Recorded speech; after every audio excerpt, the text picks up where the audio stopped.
नमस्कार, 20 मिनट 20 खबरों में आप सभी दर्शकों का स्वागत है। इस बुलेटिन में हम आपको प्रदेश से लेकर देश के अलग अलग हिस्सों की खबरें दिखाएंगे। साथ ही आपको यह भी बताएंगे कि दुनिया भर में क्या कुछ चल रहा है। तो चलिए शुरू करते हैं 20 मिनट में 20 खबरों का सिलसिला। सबसे पहले खबर अपने प्रदेश राजस्थान की। पुलिस के हत्थे चढ़े ये वो शातिर हैं जो नकली सोने को असली बताकर बेच देते थे और सामने आने वालों को इनके इरादे की भनक तक नहीं लग पाती थी। पर ठगी का ये खेल ज्यादा दिनों तक नहीं चल पाया। नकली सोने को असली बताकर 10 लाख रुपए की धोखाधड़ी करने के आरोप में चूरू पुलिस ने इन दोनों शातिरों को गिरफ्तार कर लिया। ये 10 लाख रुपए तो अपने यहाँ राजगढ़ से हो रखी है। 4 लाख रुपए सुजानगढ़ थाने से जो मुकदमा दर्ज है। दोनों की सेम घटना है, सेम मुलजिम है और अभी काफी बड़ा खुलासा होने की संभावना है। पूछताछ जारी है, बरामदी करने का प्रयास जारी है।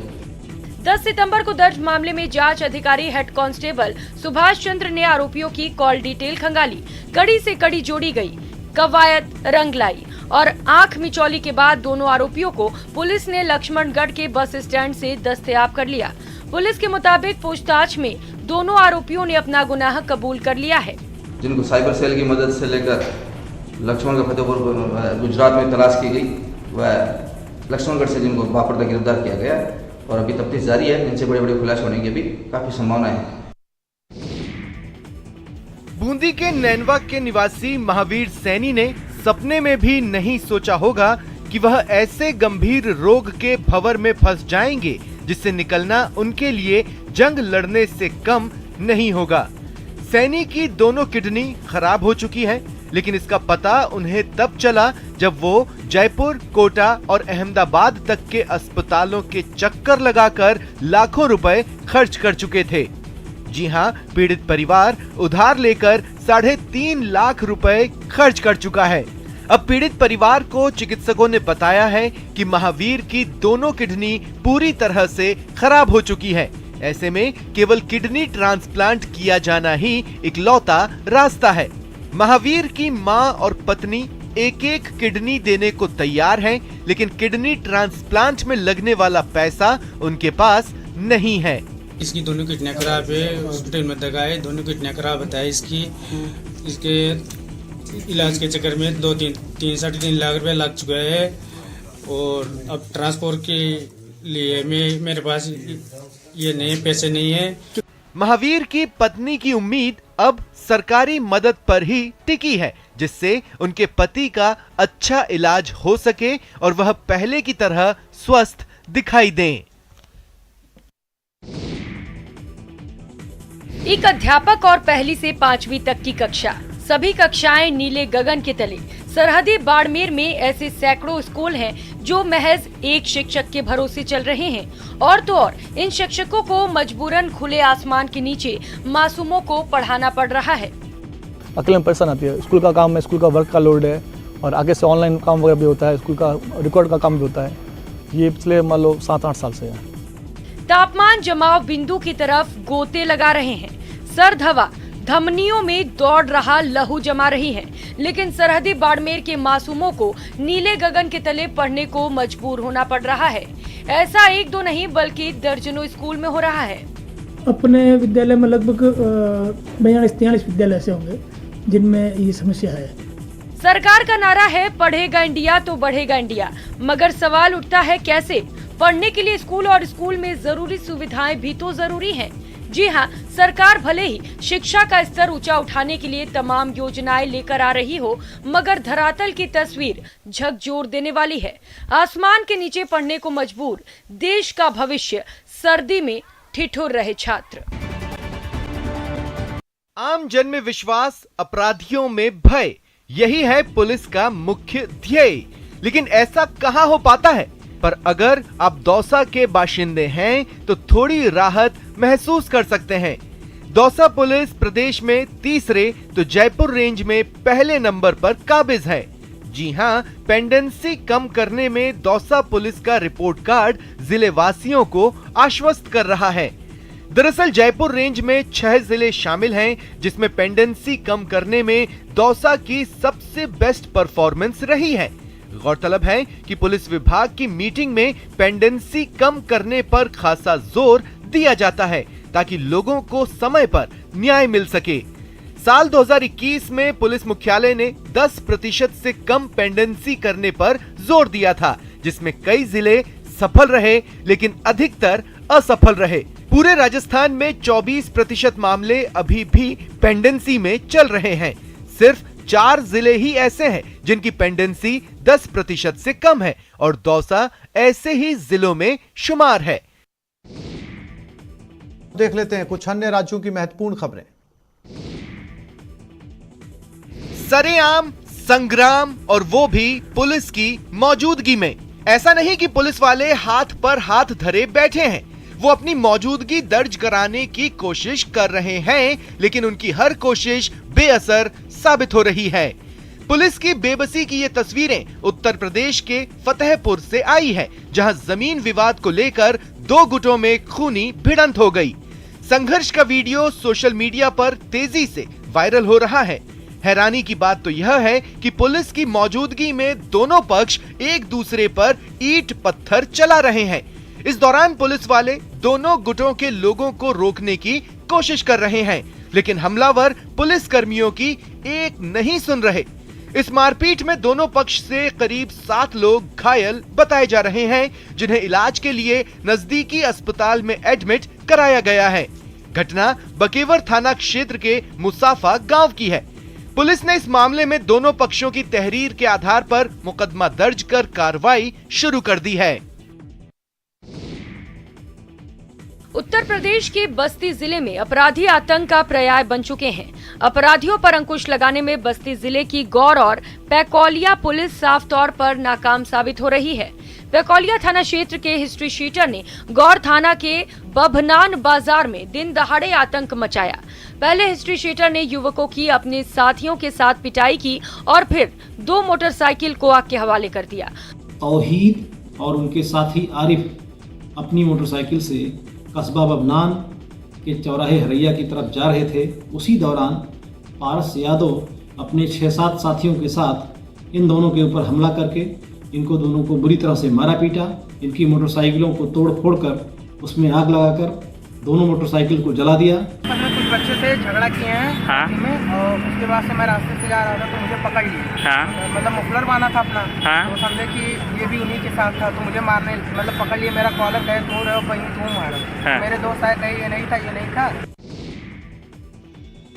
उत्तर प्रदेश के उन्नाव में प्लॉट का दाखिल खारिज कराने के लिए सहायक चकबंदी अधिकारी के पेशकार को घूस मांगना महंगा पड़ गया। मिली जानकारी के मुताबिक पीड़ित व्यक्ति ने पेशकार को 16,000 रुपए घूस दिए और घूसखोरी का वीडियो बनाकर वायरल कर दिया। घूस देने वाले डीएम से शिकायत कर कार्रवाई की मांग की है।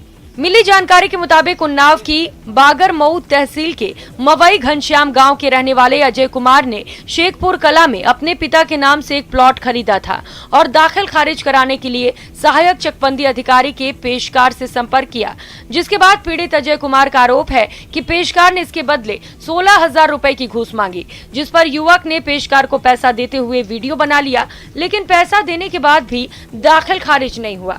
पीड़ित ने डीएम को शिकायत पत्र देकर दाखिल खारिज कराने की मांग की है और सबूत के तौर पर घूस लेने का वीडियो भी पेश किया है, जिस पर डीएम ने चकबंदी अधिकारी को मामले की जांच कराकर पेशकार पर कार्रवाई करने के आदेश दिए हैं। कोरोना का बढ़ता आंकड़ा डरा रहा है, लेकिन लोग लापरवाही से बाज नहीं आ रहे। ऐसे ही लापरवाहों को सबक सिखाने के लिए पुलिस को सड़कों पर उतरना पड़ रहा है। सर्द रातों में सख्ती दिखानी पड़ रही है। जी हां, कोरोना के बढ़ते मामलों को रोकने के लिए सरकार की ओर से लगाई गई पाबंदी को सख्ती से लागू कराने के लिए पुलिस सड़कों पर उतरी है। तस्वीरें बिहार के भागलपुर की हैं।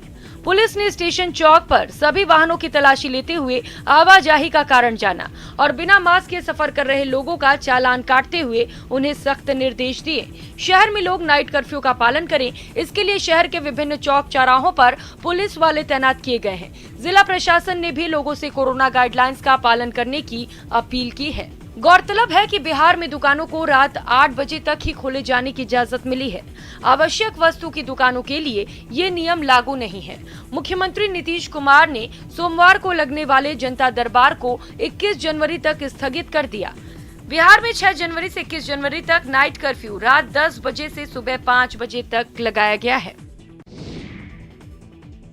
बिहार की मधुबनी में कमला नदी के किनारे बसे सैकड़ों गांव की किस्मत बदलने जा रही है।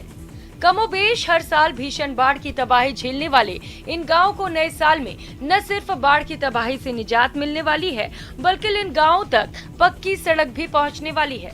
दरअसल नया साल शुरू होते ही कमला नदी के पूर्वी और पश्चिमी दोनों तटबंधों का चौड़ीकरण और उसके ऊपर पक्की सड़क का निर्माण कार्य जोर शोर से शुरू हो चुका है। सीएम नीतीश कुमार ने हाल ही में जल संसाधन विभाग की करीब 325 करोड़ की लागत वाली इस परियोजना का ऑनलाइन शिलान्यास किया था। ये कमला नदी के किनारे ये पूर्वी बांध पर अभी मैं हूँ। यहाँ से दरभंगा से लेकर जयनगर तक पूर्वी और पश्चिमी दोनों बांध पर 40-40 किलोमीटर यानी 80 किलोमीटर लंबी जो यहाँ तटबंध है उसका चौड़ीकरण होने के बाद उसके ऊपर पक्की सड़क का निर्माण होना है। और इससे यहाँ इस इलाके में अभी तक इस बिहार इलाके में यहाँ के जो स्थानीय लोग हैं उनको आवाजाही में काफ़ी परेशानी होती थी।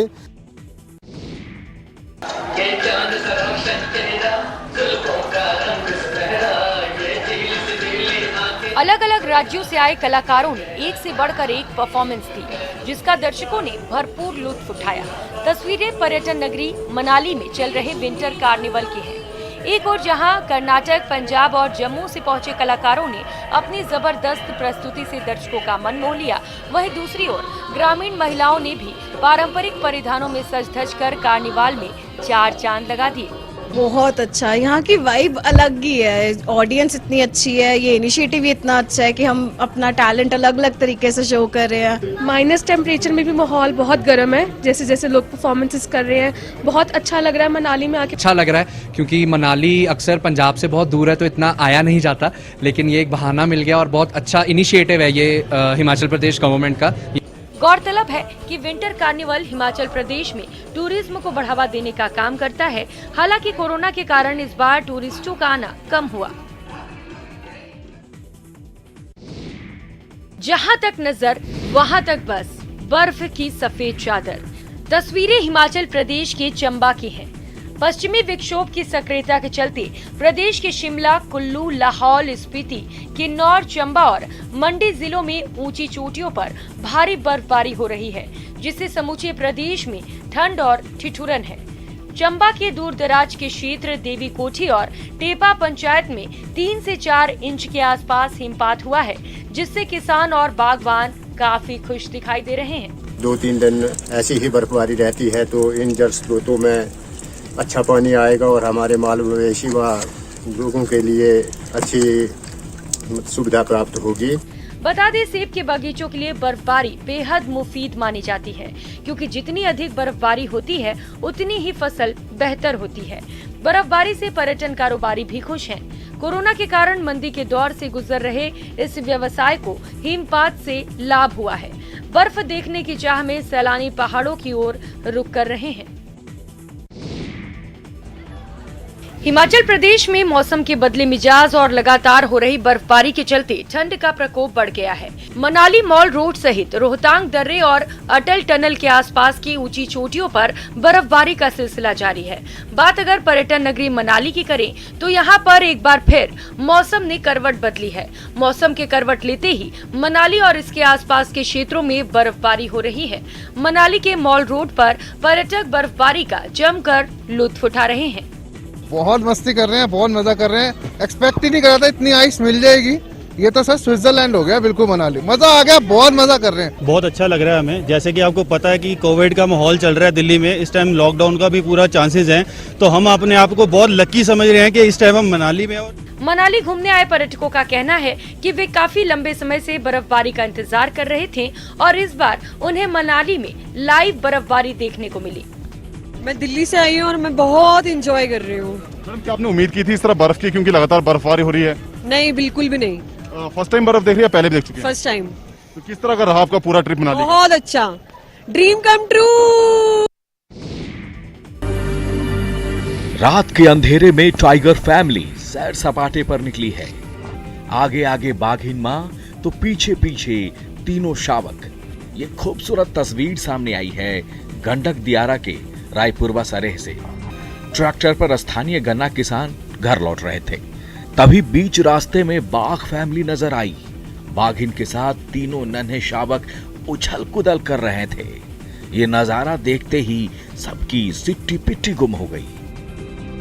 उन्हीं किसानों ने बड़ी हिम्मत करके मोबाइल कैमरे पर ये खूबसूरत तस्वीर उतारी, जो सोशल मीडिया में तेजी से वायरल हो रही है। ग्रामीणों द्वारा ये चीज को जरूर बताया जा रहा है कि बाघिन अपने बच्चे के साथ इधर भ्रमण कर रही है रायपुरवा सरे के तरफ। 3-4-5 किसान भी बोले कि ऐसे ऐसे हम लोगों ने देखा है।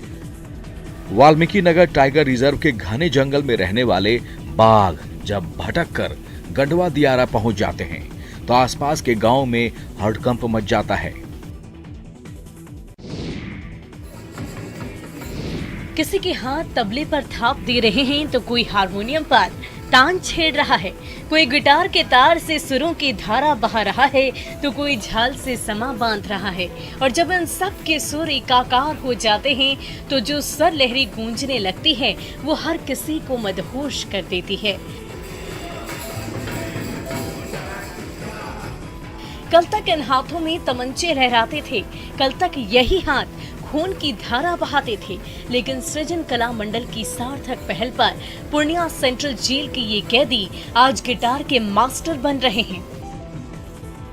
पूर्णिया सेंट्रल जेल में अपने किए की सजा काट रहे ये कैदी खाली समय में संगीत की शिक्षा तो ले ही रहे हैं, इसके जरिए अपने जिंदगी में बदलाव लाने की भी कोशिश कर रहे हैं। संगीत की स्वर लहरियां जिंदगी को संवारते भी है और जीने का नया रास्ता दिखाते भी है।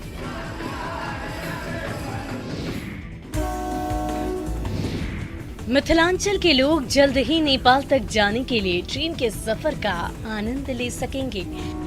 मधुबनी के जयनगर से जनकपुर कुर्था के बीच ट्रेन परिचालन को लेकर लगभग सारी तैयारियां पूरी हो चुकी है। उम्मीद जाहिर की जा रही है कि नए साल में जल्द ही इस रूट पर रेल सेवा शुरू हो जाएगी। मंगलवार को गृह मंत्रालय और समस्तीपुर रेल मंडल के आला अधिकारियों ने जयनगर स्थित भारतीय और नेपाली रेलवे स्टेशन का जायजा लिया। टीम ने स्पेशल ट्रेन में बैठकर जयनगर जनकपुर कुर्था नेपाल रेल रूट का निरीक्षण किया। स्थानीय लोग पिछले कई सालों से जयनगर जनकपुर के बीच रेल सेवा शुरू होने की उम्मीद लगाए बैठे हैं। जानकारों की माने तो इस रूट पर रेल सेवा की सौगात मिलने के बाद मिथिलांचल की अर्थव्यवस्था तो मजबूत होगी ही, कला और संस्कृति की समृद्ध विरासत को भी एक नई पहचान मिलेगी।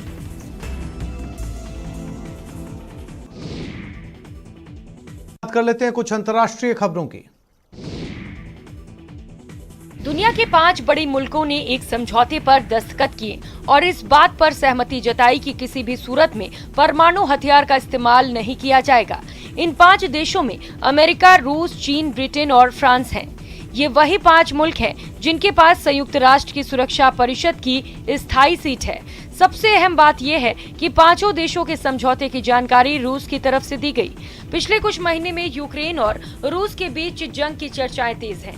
रूस की सेनाएं यूक्रेन की सीमा के पास मौजूद हैं। यहाँ तक कि अमेरिका भी रूस को लगातार जंग से बचने की नसीहतें देता रहा, लेकिन 5 महाशक्तियों के परमाणु जंग से तौबा करने वाला समझौता रूस ने ही जारी किया। साथ में इस बात पर भी सहमति बनी कि ये 5 देश ऐसे मुल्कों को भी भरोसे में लेंगे जिनके पास परमाणु शक्ति है, ताकि दुनिया में कहीं भी परमाणु जंग को टाला जा सके।